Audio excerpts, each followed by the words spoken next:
करते हैं, कुछ किराया और भाड़ा लग जाता है। प्यारे बंधु, अब पढ़ाई करने में लग जाते हैं।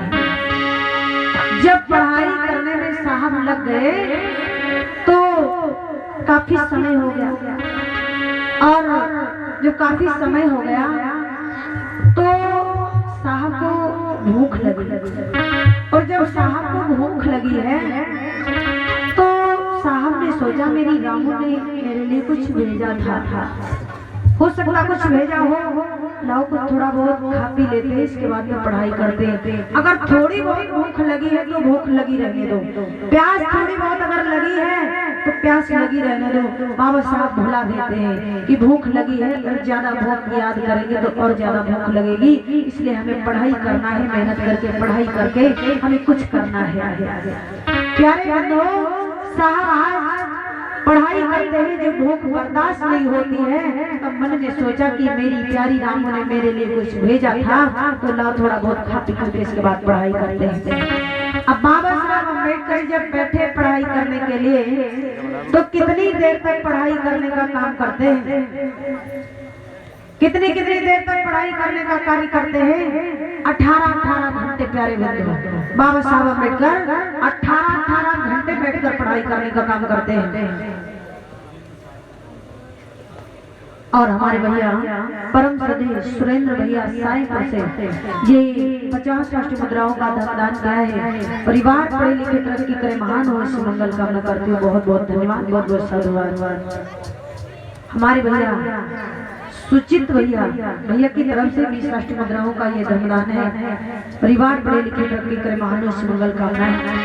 आज इधर साहब जब भूख लगी है, मन में सोचते हैं कि कुछ खा पी करके इसके बाद में पढ़ाई करते हैं। अब ध्यान देना आप सभी लोग, आप देखते क्या है, जब टिफिन निकालते तो उसमें क्या देखते हैं कि वही रोटियों के चूर्ण के लड्डू बनाए हुए रखे हैं, और मन में सोच रहे हैं ये लड्डू में जिसके सामने खाऊंगा तो हो सकता मेरे मित्र मेरी मजाक बनाए, मेरी खिल्लियां उड़ाए, तो मैं कैसे इन लड्डुओं को खाऊंगा। तो साहब ने सोचा कि इतनी अच्छी मैं सूट बूट में हूँ, पोजीशन में हूँ, और अगर मेरे मित्र ने देखा तो मित्र देख करके मुझे हंसेंगे, खिल्लियां उड़ाएंगे कि देखो अम्बेडकर इतनी बढ़िया पोजीशन में है, इतनी बढ़िया सूट बूट में है, और खाने के लिए लड्डू बैठे हैं। भूख लगी तो कोई अच्छा भोजन करे जा करके, लेकिन अम्बेडकर लड्डू बैठे खा रहे। तो साहब अपने आप में शर्मिंदा को महसूस करते हैं और एकांत में बैठ करके वो लड्डू खाने लगे। और जब लड्डू खाने लगे तो कुछ मित्रगण जो है वो आ ही जाते हैं, और जब आ जाते हैं तो देखते हैं तो कुछ तो मजाक बनाते हैं, कुछ तो समझने का भी काम करते हैं, और कुछ तो खिल्लियां उड़ाने लगते हैं। प्यारे बंधुओं, गौर करना, लड्डू खा रहे थे साहब, कुछ मित्र आए, क्या होता है कि भीमरू का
फिर पढ़ाई करने में लग जाते हैं। अब ध्यान देना आप सभी लोग, इधर बाबा साहब अम्बेडकर विदेश में पढ़ाई कर रहे हैं और जब पढ़ाई कर रहे हैं तो इधर घर में जो बच्चे हैं, बाबा साहब अम्बेडकर के उस समय 5 संतानें थी और सबसे बड़ा जो बेटा था तो उसका नाम था यशवंतराव, उससे छोटा बेटा था जिसका नाम था गंगाधर, उससे छोटा बेटा था जिसका नाम था रमेश और अकेली बेटी थी बाबा साहब अम्बेडकर की जिसका नाम था इंदू, और इंदू से छोटा बेटा एक और था जिसका नाम था बाबा साहब का बेटा जो था जिसका नाम था राजरत्न।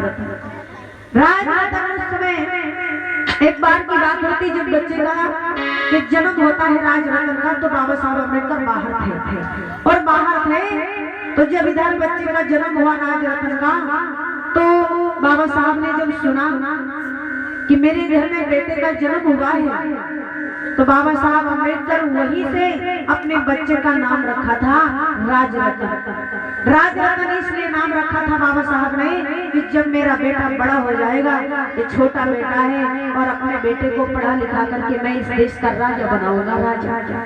इस सपना था बाबा साहब अम्बेडकर का। प्यारे बंधुओं, आज ये जो बेटा गंगाधर होता है तो इधर तो साहब अपनी पढ़ाई करने में लगे हैं और इधर बेटा गंगाधर जो होता है तो गंगाधर बड़ा बीमार हो जाता है, बहुत बीमार हो जाता है। एक दिन रोटी मिलती है तो दूसरे दिन बच्चे भूखे सोते हैं। एक टाइम रोटी मिलती है तो शाम के समय रोटी बच्चों को नहीं मिलती है। भूखी प्यासी माता रमाबाई दिन का दिन रात के रात नहीं समझ पाती, रोते रोते माता बहनों मैया रमाबाई दिन काटती है, रात काटती है।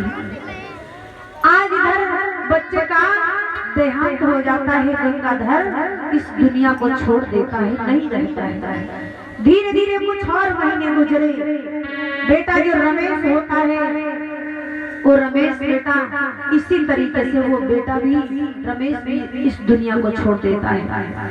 लेकिन मैया रमाबाई ने अपने साहब को नहीं बताया कि अगर मैं साहब को बताऊंगी तो मेरे साहब विदेश से पढ़ाई छोड़ करके और घर चले आएंगे, उनकी पढ़ाई अधूरी रह जाएगी।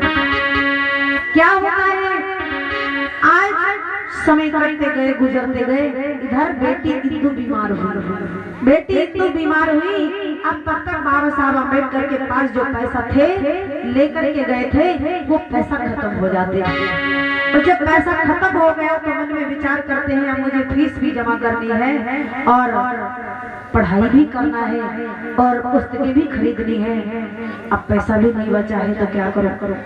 अब ध्यान देना, 1 घंटे बाबा साहब अम्बेडकर नहीं पढ़ाई करते थे, 2 घंटे नहीं, 3 घंटे नहीं, 4 घंटे नहीं, 18 घंटे बाबा साहब बैठकर पढ़ाई करते थे। हमारे आप लोगों के समक्ष में आज के जमाने में तो पहली बात तो मोबाइल नहीं पढ़ने देंगे, पढ़ने के लिए मोबाइल लिए जाते हैं लेकिन पढ़ाई नहीं होती है। मोबाइल पढ़ने देते ही नहीं है। एक तरफ पढ़ने के लिए अगर बैठे तो दूसरी तरफ फोन आ गया, हेलो हेलो होता है। तो कुछ तो लोग भैया लोग अपने मित्रों से बात करते हैं और बहनें हमारी बहनों से बात करती हैं, सहेलियों से बात करती हैं, लेकिन प्यारे बंधु सहेली अलग अलग की रहेगी, सयाला से बात होने लगती है और भैया लोग हमारे पत्नी से नहीं, घर से बात नहीं, अन्य महिलाओं से बात होने लगती है। तो ऐसे में पढ़ाई अगर हम बहुत महत्व पढ़ाई का समझते हैं तो 1 घंटा 2 घंटा 3 घंटा 4 घंटा मान लीजिए बहुत पढ़ाई अगर करते हैं तो, और इससे ज्यादा पढ़ाई नहीं कर पाते हैं। और बाबा साहब 18 घंटे पढ़ाई करने का काम करते थे। प्यारे बंधुओं,